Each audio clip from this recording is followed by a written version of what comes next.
Season 3 of Zenless Zone Zero is here, and just like that, we have been introduced to new concepts, new characters, and new ways to understand Rose Califer, the mythical floating island in the sky that is all too real in Lady Sunbringer's domain. But the details of this new location are nothing in comparison to the absolute lore nuke that was dropped in regards to our Proxy siblings. Yes, we learned a ton of entirely new things and got some payoffs on some events that we haven't heard about since 1.0. This patch did nothing if not deliver from the very moment, and in Zenless Zone Zero fashion, hit the gas and never slowed down. And as a theorist that intends on sinking my teeth into more of what this game is cooking, I need to make sure that we are all on the same page and understand what exactly happened. Because in this video, I'll be recapping the events of 3.0. So this is your last spoiler warning, because this is the descent of Pyrois explained.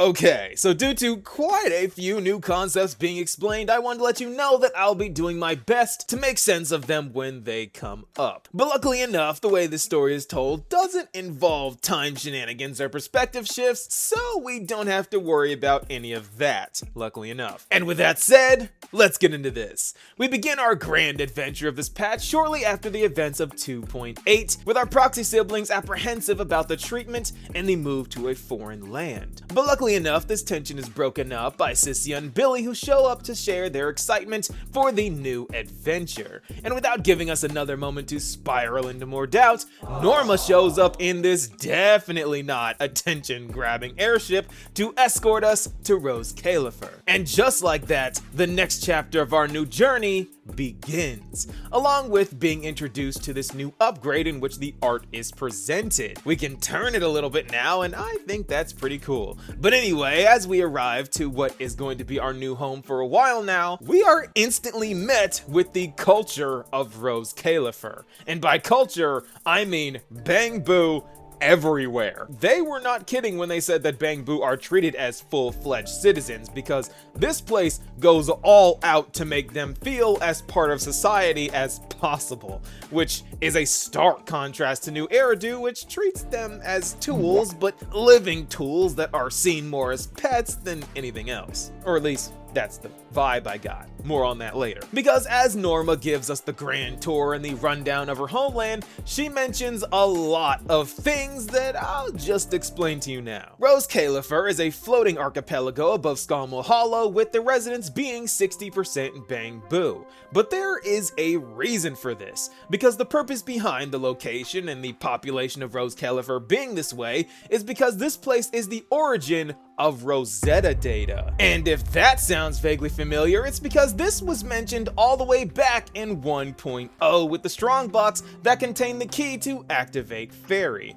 The hacker told us that the strongbox contains something similar to Rosetta data, but to go further into detail is that Rosetta data is the Hollow's master data used to recalibrate carrots that need updates due to Hollows constantly shifting. And each city ruler has a single copy of this all-important Rosetta data, and we are now in the birthplace of what essentially makes up the fair majority of what Fairy is, with the Central Computing Department, or CCD, being the highly restricted place in the Celestial Nexus where this data is calculated by Bangbu in a process that wears out Bangbu logic cores, but we'll get more into that later, because the reason why Norma and Velina are serving as the welcoming committee in this whole operation is because they are from the ESD, or External Strategy Department, the department of Marcel Group that handles all matters in regards to New Eridu, along with Bangbu tech support, with the whole reason behind this being revealed further in detail later on. And Rose Califer also happens to be the origin of Flint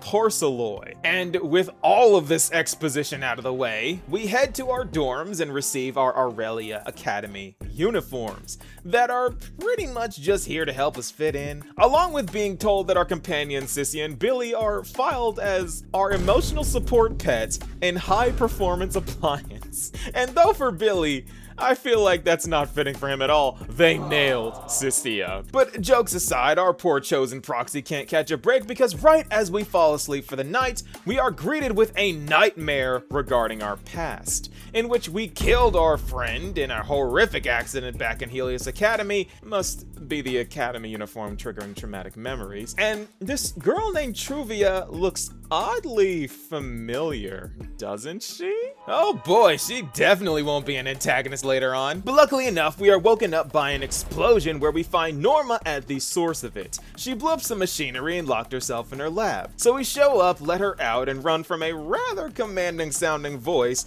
But of course, she finds us anyway, and we meet our new cop Uma Musume, Sigrid.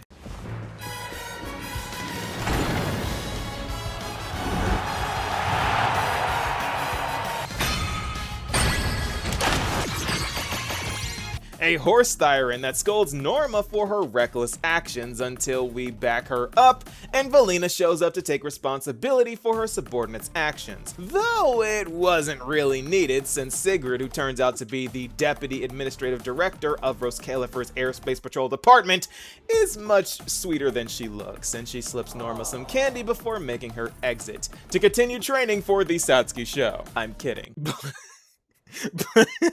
But on a more serious note, we learned that Norma is working on a very important upgrade for Bangbu logic cores to improve their sustainability due to the increased danger of the current situation. Because Valina tells us that 8 Bangbu units have been already lost due to corruption in their new logic cores. And all this pressure is falling on the necks of the ESD, who already have a shaky relationship with Bangbu as it is due to their responsibility of retiring Bangbu. What Bangbu retirement is when Bangbu's service life comes to an end, they get their memories wiped of all things regarding Roskalifer, and then they are sent to New Eridu, resulting in the less sophisticated Bangbu that we see who live much simpler lives. And the Bangbu who work with calculating Rosetta data wear out even faster than normal. But the problem arises when you realize that this memory wipe is essentially death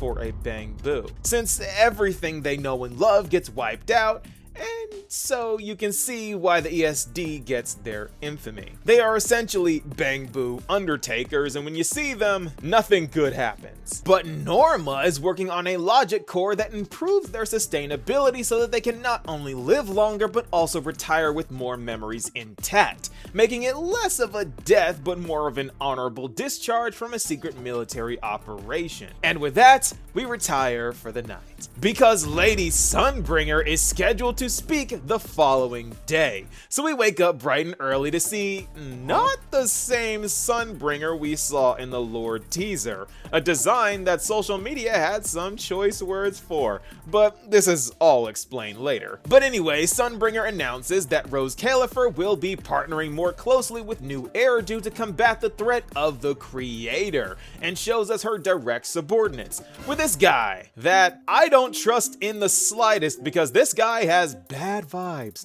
No one who smiles like this is normal. He's got that Aoyama smile, and if you know, you know. Not even his archive info says that people around him trust this guy. Everyone knows he's hiding something. But anyway, we now get the underlying reason for why we are allowed here in the first place. We are once again part of a greater purpose. And other than getting a tip from Norma saying that Tops is also at play here, we head to the CCD to begin our treatment, where Norma reveals in secrecy that they had our medical records all the way back from Helios Academy. And in fact, Helios Academy was in league with Roskalifer all the way back then, and helped treat us with Flint Porcelloy when we lost control in the past. So they know what they're doing, but once again we are being told on the down low that our entire lives are being watched and recorded. And though we the player already knew this, our Proxy siblings are slowly catching on. So we head inside for our treatment, where we meet Valina and Cora,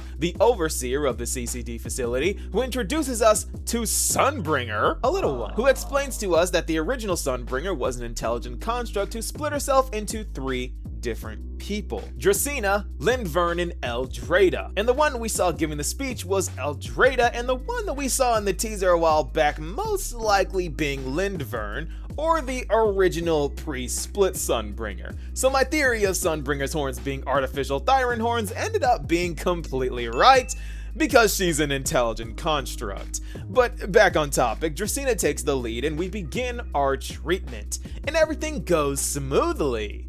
Until it doesn't, because Helios shows up and decides to put us through our own mental hellscape, forcing us to witness them killing all of our friends one by one until we see them ready to kill our sibling. And then we absolutely lose it, leading to the most blood-curdling scream I have heard in a long time. Wise, how did you? No.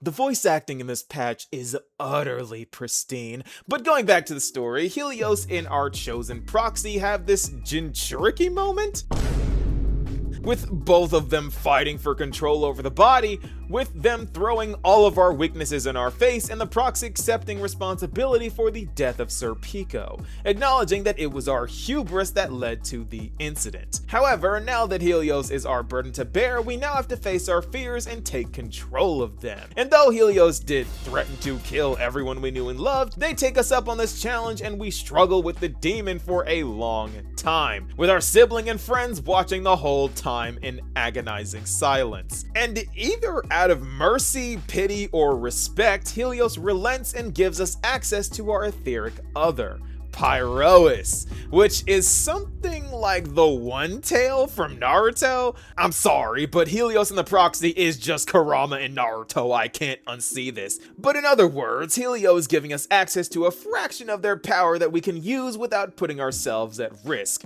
And it's awesome. But just as we get into testing our new abilities with Billy, crisis strikes again. Seriously, all gas, no brakes with this story, because now Norma is missing, we have a blackout to deal with, Sigrid is low on manpower, and we have to save the Bangbu. All issues we have to deal with by joining the airspace patrol in a rescue operation. And it is here that we are introduced to what makes Scommel Hollow so unique. We had the Miasma and Lemnian Hollow, but now we have singularity leakages. And these leakages occur from the free-flowing ether that radiates from the hollow to form pseudo-hollows in the immediate area. Basically, they twist reality and warp physics without forming an actual companion hollow. The ether in the air is just that dense, and it's these singularity leakages that are causing Bangbu to corrupt because they can't escape.